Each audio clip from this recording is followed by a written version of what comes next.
Hello everyone, Radhe Radhe, जय श्री कृष्ण। स्वागत है आप सभी का हमारे चैनल पर। जय माता दी। आप सभी को नवरात्रि के 5वें दिन की हार्दिक शुभकामनाएं। स्कंद माता आप सभी की रक्षा करें, आप सभी के संतानों की रक्षा करें। आज की इस वीडियो में आप सुनने जा रहे हैं स्कंद माता की संपूर्ण कथा, श्री दुर्गा चालीसा पाठ, स्कंद माता की आरती और सबसे अंत में हम सभी मिलकर क्षमा प्रार्थना करेंगे। स्कंद माता का नाम 2 शब्दों से मिलकर बना है, स्कंद और माता। इसका अर्थ होता है स्कंद भगवान की माता। स्कंद यानी कार्तिकेय जी, जो कि भगवान महादेव और माता पार्वती जी के पुत्र हैं, और माँ भगवती के इस रूप का नाम उनके पुत्र के नाम पर ही रखा है। माँ स्कंद माता की 4 भुजाएं हैं, जिसमें एक हाथ में कार्तिकेय जी को पकड़े हुए हैं और उनके दूसरे और तीसरे हाथ में कमल का पुष्प है। उनके पुत्र के नाम पर ही स्कंद माता का नाम पड़ा है। अपने चौथे हाथ से स्कंद माता अपने भक्तों को आशीर्वाद देती हैं। माता की सवारी सिंह भी है और माँ कमल के पुष्प पर भी विराजमान रहती हैं। स्कंद माता विशुद्धि चक्र की अधिष्ठात्री देवी हैं और विशुद्धि चक्र हमारे गले के उभरे हुए भाग के ठीक नीचे स्थित होता है। माँ स्कंद माता की सच्चे मन से पूजा करने और कथा श्रवण से विशुद्धि चक्र जागृत हो जाता है, जिससे वाणी की सिद्धि प्राप्त होती है। माँ स्कंद माता का वाहन मयूर भी है, इसलिए इन्हें मयूर वाहना के नाम से भी जाना जाता है। आइए अब हम सभी माँ स्कंद माता को नमन कर कथा का श्रवण आरंभ करते हैं। स्कंद पुराण में वर्णित कथा के अनुसार भगवान शिव ने अधर्मी दैत्य तारकासुर को एक वरदान दिया था, जिसके कारण वह अत्यंत शक्तिशाली हो गया। वरदान यह था कि उसका अंत केवल और केवल भगवान शिव के पुत्रों के हाथों ही होगा। वरदान पाने के बाद वह तीनों लोकों में हाहाकार मचाने लगा। यहाँ तक कि तारकासुर के नेतृत्व में दैत्यों से देवताओं को पराजय तक का भी सामना करना पड़ा। सृष्टि में तारकासुर समेत दैत्यों का अत्याचार बढ़ने लगा था। आखिरकार सभी देवता भगवान ब्रह्मा जी के पास पहुंचे और तारकासुर से संबंधित समस्याओं के बारे में उन्हें बताया। इस पर ब्रह्मा जी ने देवताओं को सुझाव दिया कि वे कैलाश जाकर भगवान शिव से पुत्र उत्पन्न करने की विनती करें, क्योंकि उनके ही पुत्र द्वारा तारकासुर का वध किया जा सकता है। दूसरी तरफ देवराज इंद्र और अन्य देवगण भगवान शिव के पास गए, लेकिन भगवान तो साधना में लीन थे और यह वही समय था जब भगवान शिव माता सती के वियोग में थे और वे गहन साधना में स्वयं को लीन कर चुके थे। किसी को तो आगे जाना ही था। तब देवताओं में से कामदेव ने उनकी तपस्या, उनके ध्यान को भंग करने का प्रयास किया, जिसका परिणाम यह हुआ कि उन्हें भगवान शिव ने अपने क्रोध से भस्म कर दिया। इधर देवी पार्वती भी भगवान शिव को पति रूप में प्राप्त करने के लिए कठिन तपस्या में लीन थी। तब भगवान शिव देवी पार्वती जी की तपस्या से प्रसन्न हुए और शुभ घड़ी और शुभ मुहूर्त में उनसे विवाह कर लिया। दूसरी ओर भगवान शिव और देवी पार्वती जी के विवाह के शुभ अवसर पर ही देवी रति ने भगवान से और माता पार्वती जी से अपने पति को पुनर्जीवित करने की कामना प्रकट की। तब भगवान शिव ने कामदेव को पुनर्जीवन प्रदान किया। इस तरह शिव और शक्ति पुनः एक होकर कैलाश पर वास करने लगे। और कथा में यहीं पर भगवान शिव के पुत्र कार्तिकेय जी का भी प्रसंग आता है। कार्तिकेय जी माता पार्वती और भगवान शिव के जैविक पुत्र नहीं हैं, लेकिन वे शिव जी के अंश अवश्य हैं। कार्तिकेय जी का जन्म कुछ इस प्रकार हुआ कि शिव जी के तेज से एक दिव्य प्रकाश पुंज निकला और यह पुंज इतना शक्तिशाली था कि इसे अग्नि पर्वत, ऋषि मुनियों की पत्नियां तक नहीं संभाल पा रही थी।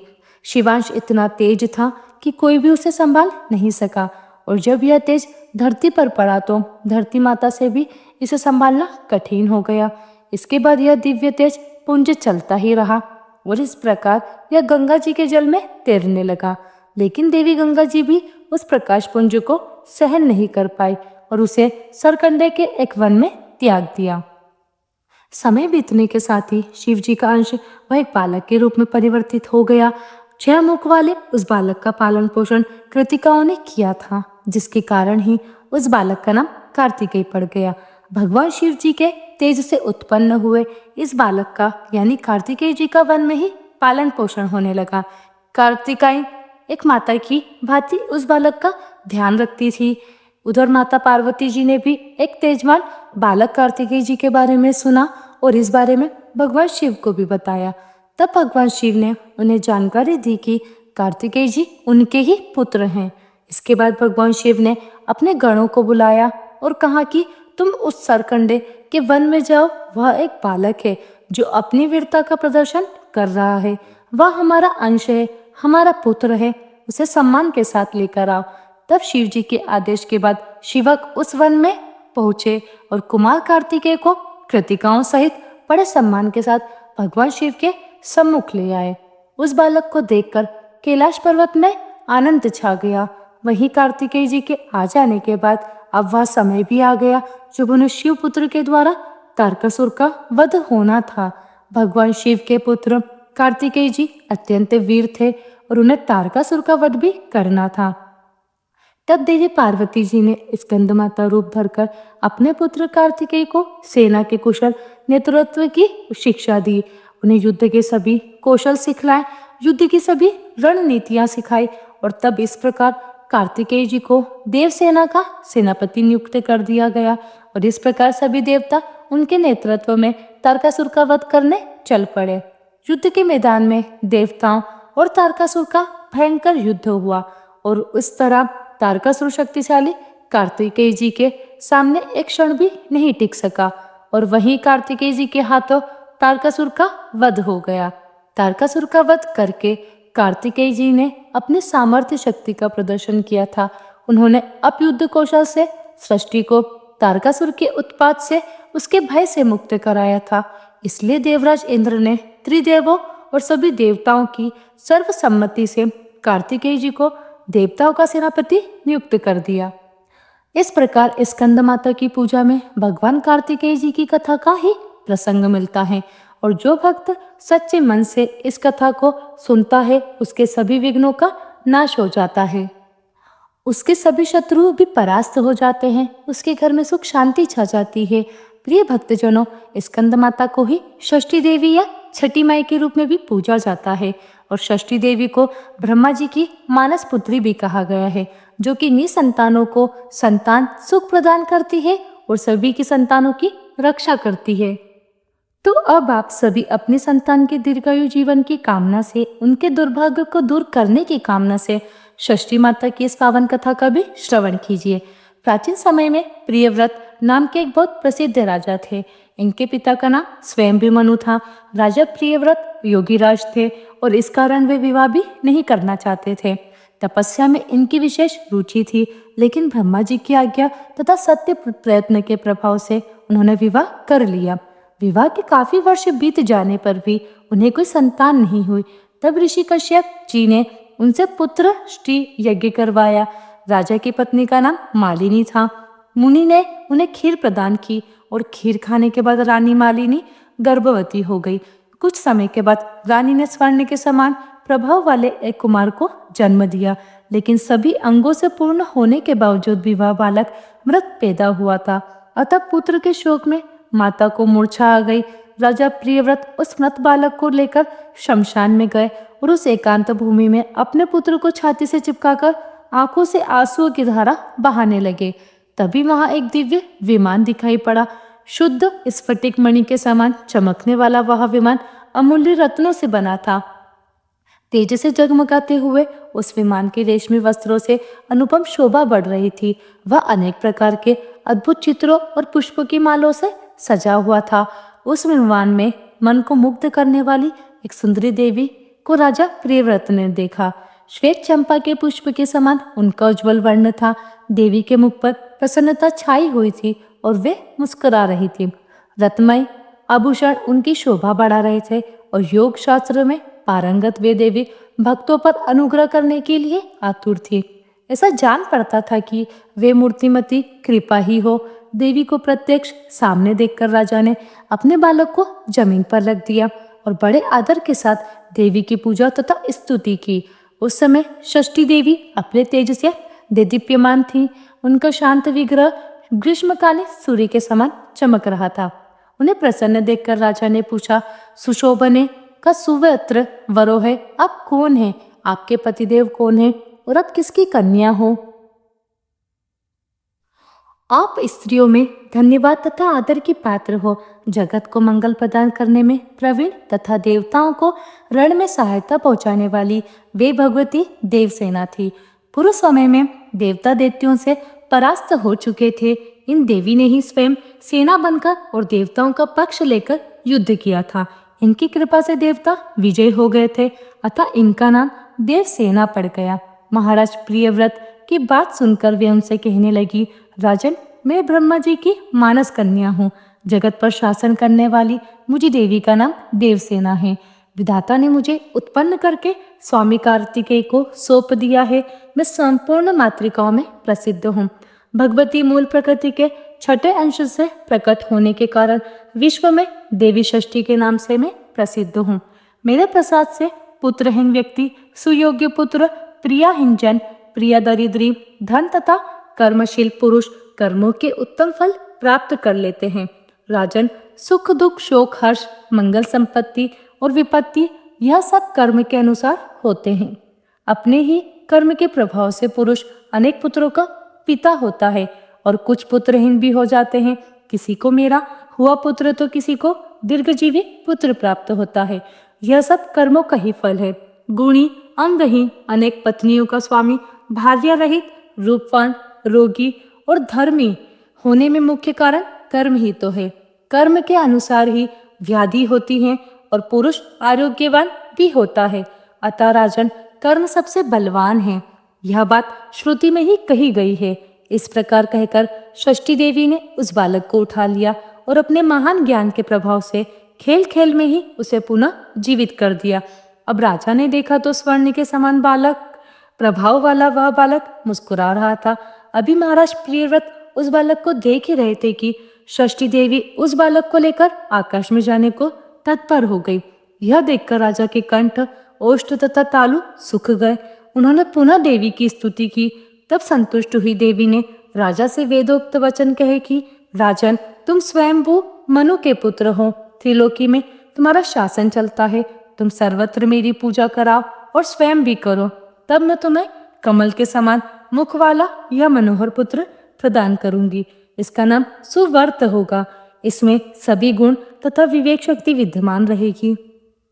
यह भगवान नारायण का कला अवतार तथा प्रधान योगी होगा और उसे पुनर्जन्म की सभी बातें भी स्मरण रहेगी। क्षत्रियों में श्रेष्ठ यह बालक 100 अश्वमेध यज्ञ करेगा। सभी इसका सम्मान करेंगे। उत्तम बल से संपन्न होने के कारण यह ऐसी शोभा पाएगा जिसे लाखों हाथियों में सिंह।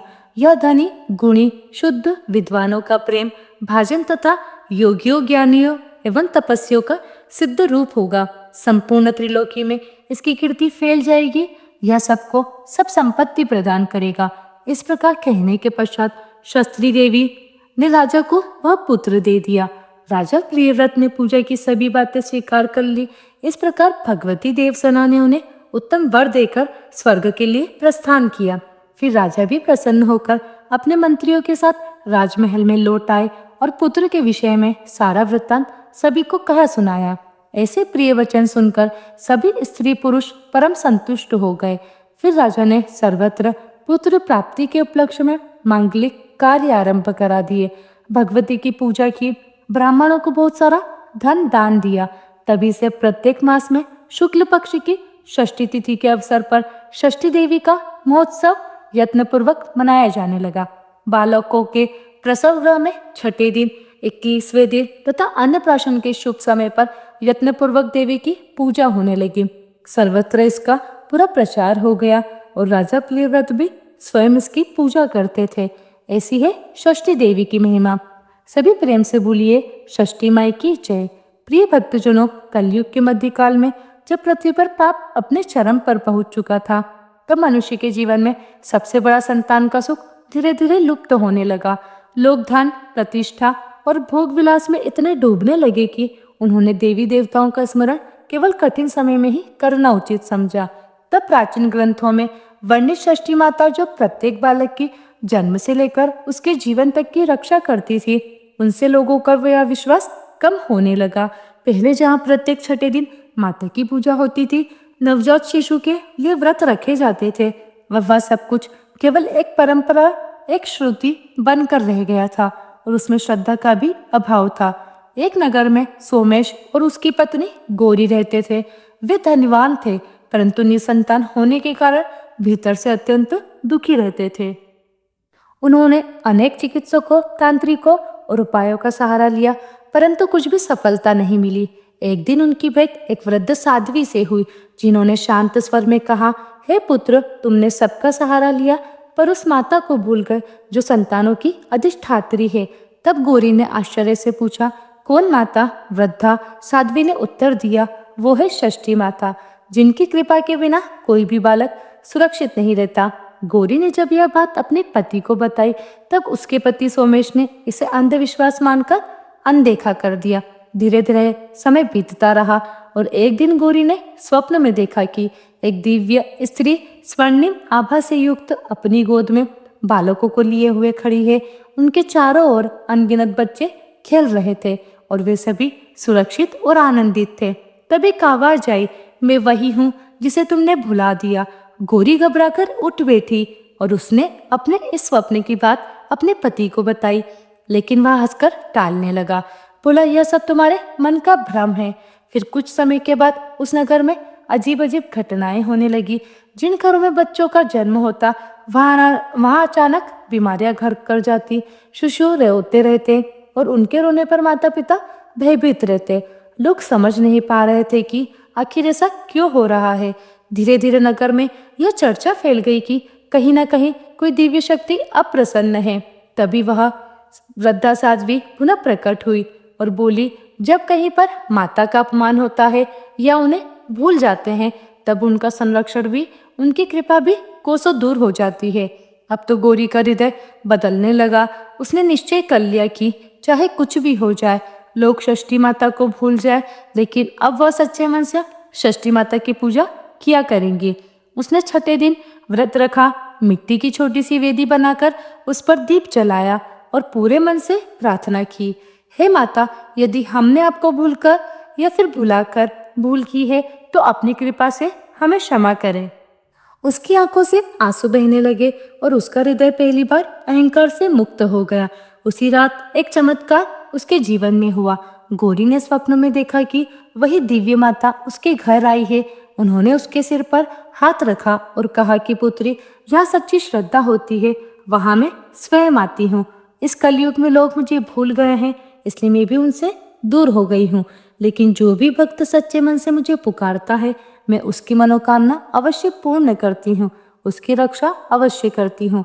फिर समय बीता और कुछ महीनों के बाद गौरी ने एक स्वस्थ बालक को जन्म दिया और आश्चर्य की बात यह थी कि वह बालक अत्यंत शांत और तेजस्वी था। इस घटना के बाद पूरे नगर में परिवर्तन होने लगा। लोगों ने पुनः श्रद्धा के साथ षष्ठी माता की पूजा आरंभ की। धीरे धीरे बच्चों की बीमारियां कम होने लगी, घरों में हंसी लौट आई और लोगों को भी यह समझ आ गया था कि केवल कर्मकांड ही नहीं बल्कि सच्ची भावना ही देवी को प्रसन्न कर सकती है। नगर के वृद्धजन अपने बच्चों को यह कथा सुनाने लगे कि कैसे षष्ठी माता की कृपा से जीवन सुरक्षित रहता है, ताकि हर आने वाली पीढ़ी षष्ठी माता को याद रख सके, उनका स्मरण कर सके, उनकी पूजा कर सके। इस प्रकार कलयुग में भी यह सत्य प्रकट हुआ कि जब मनुष्य अहंकार और भूल में षष्ठी देवी को त्याग देता है, तब वह अपने ही सुख से वंचित हो जाता है, और जब वह विनम्र होकर श्रद्धा से उनकी शरण में आता है, तब षष्ठी माता न केवल संतान सुख प्रदान करती है बल्कि संतान की रक्षा भी स्वयं करती है। और यही इस कथा का सार भी है कि माता की कृपा पाने के लिए भव्यता नहीं, कोई दिखावा नहीं, बल्कि सच्चा और सरल हृदय आवश्यक है। प्रिय भक्तजनों, यह थी षष्ठी माता की कथाएं। सभी प्रेम से बोलिए षष्ठी माता की जय, स्कंद माता की जय। प्रिय भक्तजनों, अब सुनिए श्री दुर्गा चालीसा पाठ और स्कंद माता की आरती। नमो नमो दुर्गे सुख करनी, नमो नमो अम्बे दुख हरनी। निराकार है ज्योति तुम्हारी, देहु लोक फैले उजियारी। शशि ललाट मुख महाविशाला, नेत्र लाल भ्रकुटी विकराला।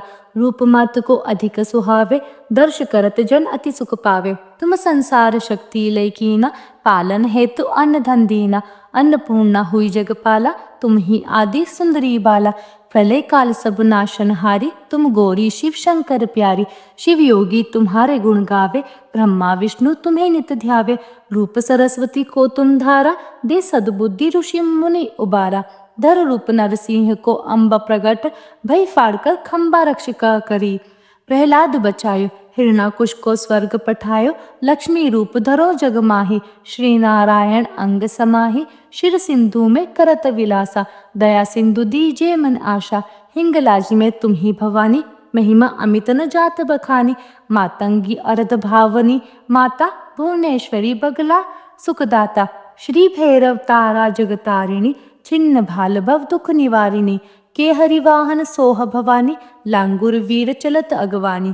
कर में खप्पर खटक विराजे, जाको देख काल डर भाजे। सोहे अस्त्र और त्रिशूला, जात उठत शत्रु तुहे शैला। नगर कोटि में तुम ही विराजत, तीहु लोक में डंका बाजत। शुंभ निशुंभ दानव तुम मारे, रक्त बीज शंखन सनहारे। महिषासुर नृप अति अभिमानी, जेहु अकुलानी। रूप कराल कालिका धारा, सेन सहित तुम तीह सनहारा। परगाड़ संतन पर जब भई, सहाय माए तो सब तुम तब अमरपुरी। अरबा सब लोका तब महिमा सब रहे अशोका। ज्वाला में है ज्योति तुम्हारी, तुम्हें सदा पूजे नर नारी। प्रेम भक्ति से जो जस गावे, दुख दरिद्र निकट नहीं आवे। ध्यावे तुम्हें जो नर मन लाई, जन्म मरण पाको छुट जाए। जोगी सुर मुनि कहत पुकारी, योग ना हो बिन शक्ति तुम्हारी। शंकर आज रज तप कीनो, काम अरु क्रोध जीत सब लीनो। निश दिन ध्यान धरो शंकर को, काहू काल नहीं सुमिरो तुमको। शक्ति रूप को मरम न पायो, शक्ति गए तब मन पछतायो। शरणागत हुई कीर्ति बखानी, जय जय जय जगदम्ब भवानी। भई प्रसन्न आदि जगदम्बा, दई शक्ति नहीं कीन विलंबा। मोको मातु कष्ट अति घेरो, तुम बिन कौन दुख हरे हमारो। मेरो आशा तृष्णा निपट सतावे, मोह मदादिक सब विनवे। शत्रुनाश की जय महारानी, सुमिरो एक चित तुम्हें भवानी। करो कृपा है माँ दयाला, रिद्धि सिद्धि दे करहु निहाला। जब लगी जियो दया फल पाऊं, तुम्हरो यश में सदा सुनाऊं। दुर्गा चालीसा जो कोई गावे, सब सुख भोग परम पद पावे। श्री दुर्गा चालीसा समाप्त। ओम जय स्कंद माता मैया, जय स्कंद माता। परम सुखदाई मैया, तुमसे सुख आता। ओम जय स्कंद माता, माता शक्ति स्वरूपा। मूत माता मोक्ष भक्त पावे, द्वार तहारे आवे। खाली नहीं जावे, ओम जय स्कंद माता। चार भुजाधारी माँ, हस्त कमल सोहे मैया, हस्त कमल सोहे। स्कंद संग में विराजे, छवि अति मन मोहे। ओम जय स्कंद माता। पांचवा नवरात्रि में ध्यान, भक्त धरे मन वांछित फल पावे। कष्ट माँ दूर करे, ओम जय स्कंद माता। रूप निराला है माँ का, जन गुण गान करे। कर दो कृपा है मैया, तुम्हारे द्वार खड़े। ओम जय स्कंद माता। विपदा हरती हो मैया, जो मन से ध्यान करे। साधक नीत हर्षाए, जय जय माँ की करे। ओम जय स्कंद माता। शिव योगी की शक्ति तुमको ही जग जाने। कार्तिकेय कर वंदन, मैया ये जग माने। ओम जय स्कंद माता। तुम्हारी कृपा से धर्म हर पल ही जीते। तुम्हारी इच्छा से हम सब पर भक्ति रस पीते। ओम जय स्कंद माता। स्कंद माता की आरती जो मन से गावे।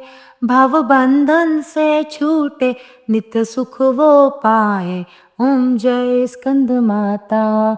ओम जय स्कंद माता, मैया जय स्कंद माता, परम सुखदाई मैया तुमसे है सुख आता। ओम जय स्कंद माता। प्रेम से बोलो शिरों वाली मैया की जय। जय जय स्कंद माता की जय। आप सभी को ये कथा का वीडियो कैसा लगा कमेंट करके ज़रूर बताइएगा। हमारे चैनल को सब्सक्राइब करना ना भूलें और वीडियो को ज़्यादा से ज़्यादा शेयर करें। मिलते हैं आप सभी से अगली वीडियो में, तब तक के लिए आप सभी को राधे राधे, जय श्री कृष्णा।